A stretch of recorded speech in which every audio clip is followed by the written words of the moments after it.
Das richtige Andrücken des Kaffeemehls ist mitunter einer der wichtigsten Schritte in der Espresso-Zubereitung. Gerade als Anfänger hat man da oft Probleme mit, insbesondere was das gerade Tempen angeht. Hier gibt es mittlerweile viele Tools, die dabei helfen können, und eines davon ist dieses hier. Und das schauen wir uns heute genauer an.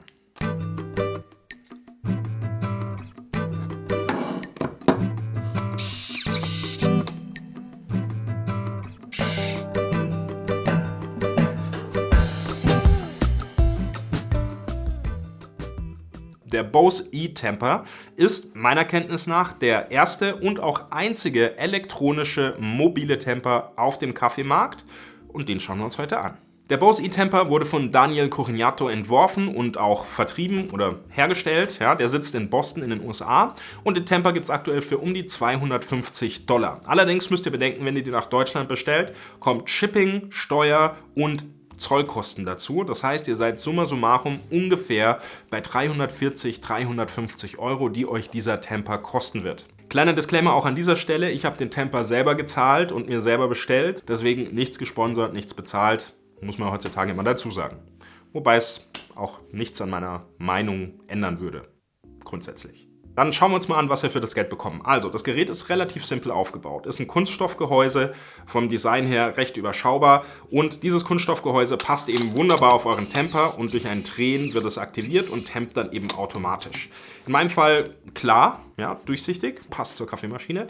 Wie dem auch sei, gibt es auch in weiß und schwarz. Des Weiteren habt ihr einfach 3 Knöpfe oben drauf. Das sind Touch-Knöpfe, also keine mechanischen, die reagieren nur auf Berührung, und ein Display, sowie, was wir hier jetzt sehen, eine Ladespule für die Induktionsladegeräte. Das Ladegerät ist hier nicht im Lieferumfang mit inbegriffen, das heißt, das müsst ihr gesondert kaufen, wenn ihr noch keins habt. Und auch hier muss man ein bisschen aufpassen, dass man das Richtige erwischt, weil wenn die nicht genug Ladepower haben, reicht das nicht aus, um dieses Gerät zu laden. Also da bitte aufpassen und nicht irgendeins kaufen. Sonst die Technik an und für sich ist relativ überschaubar. Also man sieht hier drin, wir haben eine 9-Volt Batterie, die kann man auch selber austauschen, sind nur 2 Schrauben hier drin, die einem davon abhalten, das Gehäuse zu öffnen. Und man kann auch alle Bauteile, die hier verbaut sind, nachkaufen und einzeln nachbestellen, sollte mal was kaputt gehen.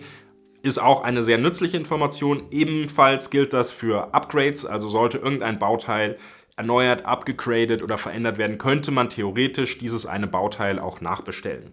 Wenn ihr den Temper bekommt, müsst ihr ihn zuallererst laden, denn er hat nur eine Standby-Zeit von 24 Stunden. Das liegt daran, dass das Gerät quasi immer an ist, um eben schnell auf Eingaben reagieren zu können und keine Wartezeiten entstehen zu lassen, wenn man eben tempen möchte. Dadurch entlädt sich die Batterie aber langsam und stetig, und das heißt, alle 24 Stunden muss man das Gerät erneut aufladen.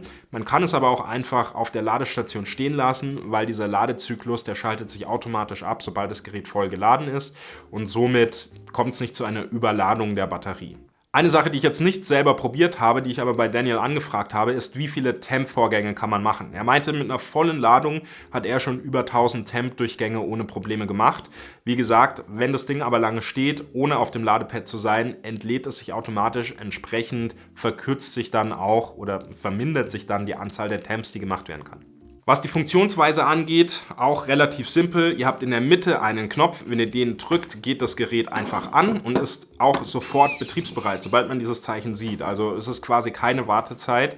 Im täglichen Geschäft wäre quasi kein Zeitverlust dadurch. Die anderen beiden Knöpfe hiermit können wir durch das Menü steuern, um das Gerät einzustellen. Man muss das nämlich auf den jeweiligen Siebträger justieren, und es passt auch nicht auf jeden Siebträger. Da muss man auch aufpassen.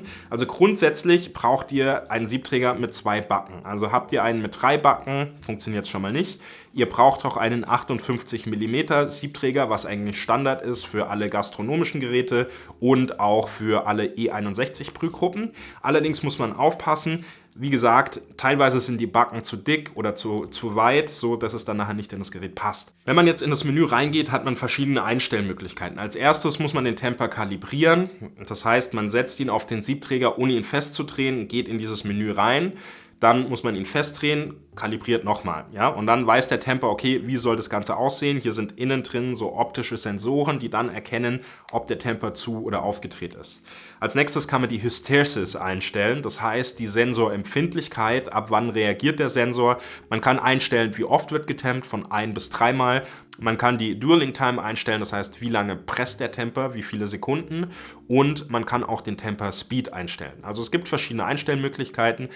Wie sinnvoll die jeweils sind, ist jedem selber überlassen. Und natürlich könnt ihr auch die Tiefe des Temps einstellen. Das geht bis zu 20 mm.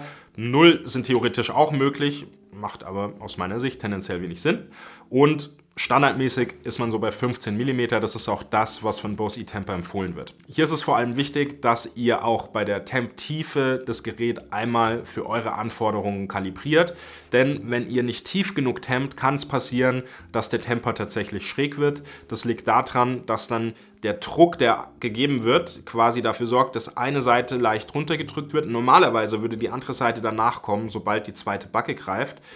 Dazu kommt es aber dann halt nicht, weil die Tiefe nicht tief genug ist. Und das ist die einzige Variante, die ich quasi erfahren konnte, wo der Temper tatsächlich schräg geworden ist, wenn die Temp-Tiefe nicht tief genug war.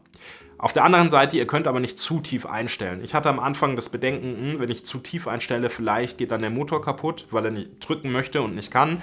Daniel meinte aber, das ist nicht der Fall, da hat der Motor einen Schutz drin, also grundsätzlich könnt ihr nicht zu tief tempen. Den Druck selber, den kann man nicht einstellen, der ist standardisiert bei 25 bis 30 Pfund, was so ungefähr 11 bis 12 Kilo ausmacht, und das ist auch abhängig von der Temp-Tiefe. Also wenn ihr die maximal mögliche Tiefe eingestellt habt für eure Kaffeemenge, dann seid ihr eben so bei diesen 11, 12 Kilogramm, und je höher die Tiefe ist, also je weniger Tiefe ihr einstellt, desto leichter wird entsprechend auch der Druck. Hier muss man aber, wie gesagt, aufpassen, dass man da nicht schräg wird.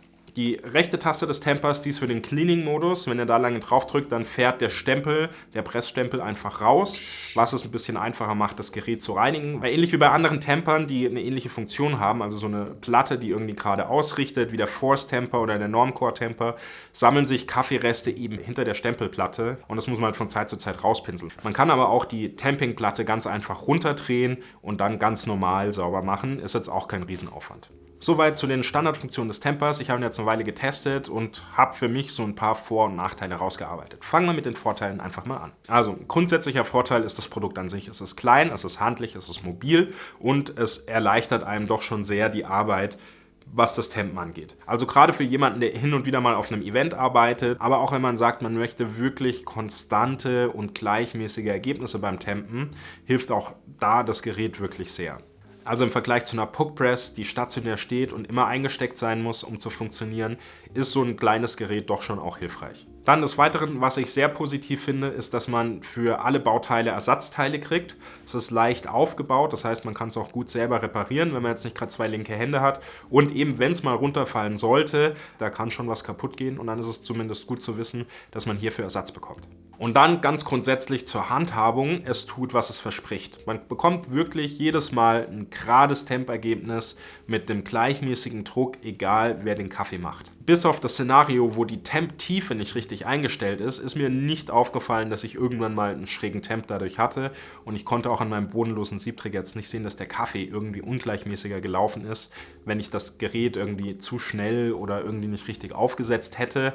Abgesehen davon ist es auch leicht zu reinigen, was ja auch nicht so ganz unwichtig ist. Also auch hier keinerlei Beanstandung. Stichwort Beanstandung. Kommen wir zu den Dingen, die mir negativ aufgefallen sind.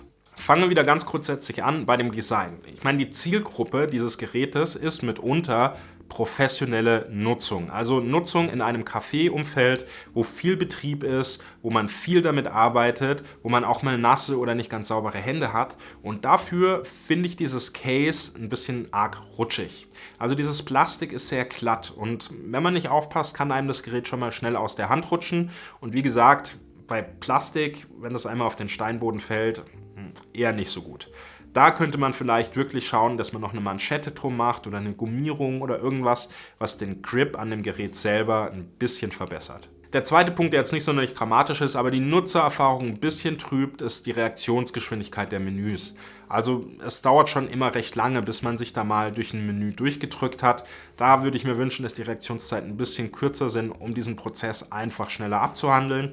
Aber in der Regel muss man das ja nicht sonderlich oft machen, wenn man es einmal richtig eingestellt hat. Mit einer kleinen Ausnahme, dazu komme ich aber gleich. Abgesehen davon, dass das Case ein bisschen rutschig ist auch das Handling, wenn man zwischendrin laden muss oder möchte, manchmal ein bisschen umständlich. Weil man muss das Gerät quasi immer auf den Kopf drehen, um es aufs Ladepad zu stellen, was ja gerade, wenn man es ständig machen muss, ein bisschen unangenehme Handbewegung ist. Aber sonst grundsätzlich, die Ladeleistung reicht ja für über 1000 Temps laut Daniel. Das heißt, wenn das Gerät zu Beginn der Schicht ordentlich aufgeladen ist, sollte es auch die ganze Schicht durchhalten. Und die Ladezeiten sind es auch nicht so immens lange, dass man da lange warten müsste, sollte mal wirklich der Akku leer gehen. Akku leer gehen wäre der nächste Kritikpunkt, den ich hätte und der für mich auch mit der größte Kritikpunkt ist. Wenn ich einen Power-Switch hätte, wo ich einfach alles komplett ausmachen kann, sodass sich die Batterie nicht entlädt, wäre das schon sehr hilfreich. Und in dem Fall, ja, man muss es halt einfach immer am Strom lassen, was ich persönlich jetzt auch nicht so nachhaltig finde, sage ich jetzt mal, dass da immer ein Stromverbraucher ist, der Strom zieht, ist ja auch dann eine Kostenfrage auf Dauer, wobei das jetzt nicht sonderlich viel sein wird. Aber hätte man in dem Fall besser machen können, aus meiner Sicht. Ich glaube, da war früher auch ein Switch drin, der wurde jetzt abgelöst von diesen Touch-Buttons. Scheinbar gab es auch da Kritikpunkte. Meine Meinung dazu. Ein weiterer Punkt, der mich auch gestört hat, anfangs wusste ich gar nicht, woran das überhaupt liegt, ist folgender. Man muss immer warten, dass sich das Gerät ausschaltet. Es dauert 30 Sekunden, bis es sich ausschaltet und in den Off-Modus geht, bevor man es auf das Ladepad stellt, weil sonst das Ladepad mit den Knöpfen interagiert und der Temper dann im Endeffekt macht, was er will. Das heißt, das kann eure Kalibrierung verstellen. Es kann sein, er geht in den Reinigungsmodus und ja, spielt einfach verrückt. Das fand ich relativ nervig. Je nach Ladepad kann das sogar auch passieren, wenn ich ihn nicht korrekt auf das Ladepad draufstelle, was eben auch wieder ja, so ein bisschen die Nutzererfahrung trübt und gerade in einem sehr geschäftigen Umfeld wie einem Café zur Rush Hour ein bisschen nervig sein kann und zu Ärgernissen führen kann. Wenn man den Dreh aber mal raus hat, wenn man weiß, wie man den Temper auf das Ladepad stellen muss und wirklich wartet, bis es aus ist, hat man auch da in der Regel keine Probleme. Und ich würde auch empfehlen, dass ihr wirklich, falls ihr euch das Gerät kauft, einmal ganz kurz den Quick Guide wirklich durchlest, um zu gucken, dass ihr da keine Fehler macht, weil sonst eben zu viel Funktion im Temper kommen kann.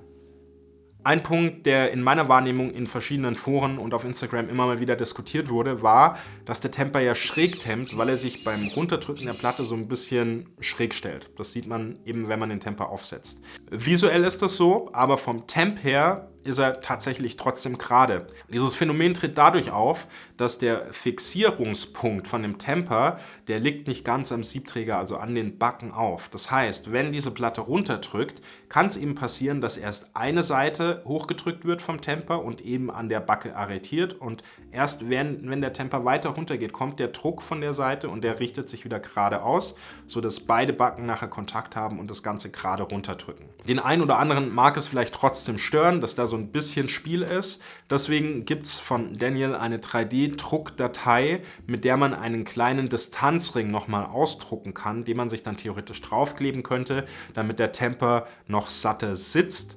Ist aber für die Funktion definitiv nicht notwendig. Ich werde euch den Link trotzdem unten in der Videobeschreibung lassen. Dann könnt ihr euch das runterladen und ausdrucken, wenn es denn sein soll. Braucht es nicht. Es ist ein neues Produkt. Daniel arbeitet nach wie vor dran, versucht es immer weiter zu verbessern, das Feedback mit aufzunehmen. Deswegen gibt es auf seiner Seite auch eine Do-it-yourself-Anleitung, wie man 2 Kondensatoren auf der Platte runternehmen kann oder abklemmen kann, sodass die Standby-Zeit ein bisschen weiter verlängert wird. Allerdings gibt es dann keinen Überladungsschutz mehr und man muss den Temper vom Ladepad runternehmen, wenn dieser voll geladen ist. Also muss man sich überlegen, was einem lieber ist.